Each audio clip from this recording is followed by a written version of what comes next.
सत्तेतल्या राष्ट्रवादीला कॉर्नर करण्यासाठी म्हणून देवेंद्र फडणवीस यांनी मंत्रालयामध्ये नरहरी झिरवळ यांच्या केबिनमध्ये अँटी करप्शन ब्युरोची रेड करवली आणि त्यामुळे नरहरी झिरवळांचा राजीनामा घ्या अशी मागणी विरोधकांनी केली। जर एखादी तक्रार मिळाली तर देवेंद्र फडणवीसच्या केबिनमध्ये रेड होईल। त्याचा काही देवेंद्र फडणवीसशी संबंध नसतो, त्याचा काही नरहरी झिरवळशी संबंध नसतो। आपल्याकडे मी अँटी करप्शन ब्युरोला स्पष्ट सूचना दिलेल्या आहेत की तुमच्याकडे ज्या वेळेस एखादी तक्रार येते, कुठल्या लेवलला तक्रार आहे हे बघू नका। त्यांना पूर्णपणे मी स्वातंत्र्य दिलंय की तुम्ही त्या ठिकाणी जाऊन कारवाई करा। त्यामुळे अशा पद्धतीनं जर कोणी मागणी करत असेल तर कारवाई होईलच। उद्या माझ्याही कार्यालयामध्ये जर कोणी एखाद्या व्यक्तीने अशा पद्धतीनं व्यवहार केला तर त्यालाही पकडण्याची मुभा ही मी दिलेली आहे। असा कोणी एखादा कार्यालयात पकडला गेला याचा अर्थ त्या मंत्र्याचा त्याला आशीर्वाद आहे, त्याला वरदहस्त आहे असं समजण्याचं कारण नाहीये।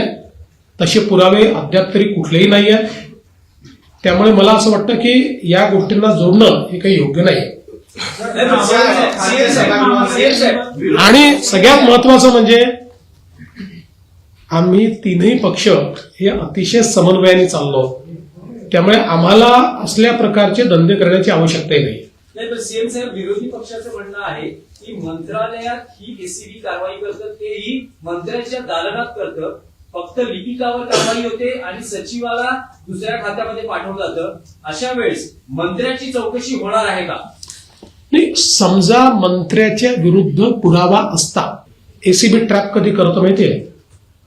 त्याच्याकरता आधी पूर्ण पुरावे तयार होतात, संभाषण तयार होतं, संभाषण टेप होतं, किंवा वेगवेगळ्या पद्धतीनं त्यांच्यासोबत कोणीतरी जाऊन काय बोलणं झालंय त्याची नोंद घेतं। या सगळ्या नोंदी असतात।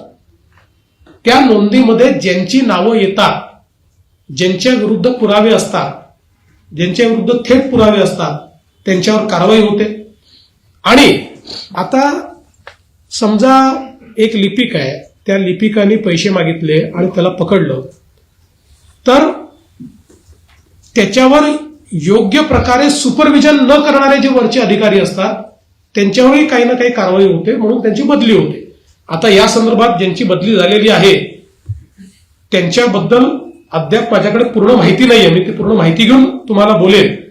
पण या सगळ्या प्रकरणामध्ये कुठल्याही पुराव्यामध्ये, कुठल्याही कन्व्हर्सेशनमध्ये मंत्र्याचं नाव आलेलं नाही। ते जर आलं असतं तर आम्ही निश्चितपणे मंत्र्यांना देखील राजीनामा मागितला असता, पण ते कुठेही आलेलं नाही। मंत्र्यांच्या दालनात होते, राज्य सरकारच्या प्रतिमेला धक्का बसतो असं तुम्हाला वाटत नाही का? मंत्रालयात हो का तहसीलदाराच्या कार्यालयात हो, अशी कुठली घटना घडली तर राज्य सरकारच्या प्रतिमेला धक्का पोचतोच। कारण कोणीही राज्य सरकारचा अधिकारी किंवा कर्मचारी ज्यावेळेस अशा प्रकारची लाचखोरी करतो तर ते कुठल्या शासनाला भूषणावं नसतंच। आणि म्हणूनच तुम्ही बघा, याला दोन्ही पद्धतीनं पाहता येईल। एक पद्धत ही आहे की कारवाई न करणं, पण दुसरी पद्धत आम्ही अवलंबलेली आहे की मोठ्या प्रमाणात तुम्ही बघा, रोज तुम्हाला लक्षात येतील, रोज आम्ही 0 टॉलरन्स ठेवलाय, रोज कुठे ना कुठे कारवाई चाललेली आहे। कारण एसीबीला सांगितलेलं आहे की अशा पद्धतीनं जर कोणी वागत असेल आणि जनसामान्यांकडनं पैसे वसुली होत असेल तर कारवाई कराच।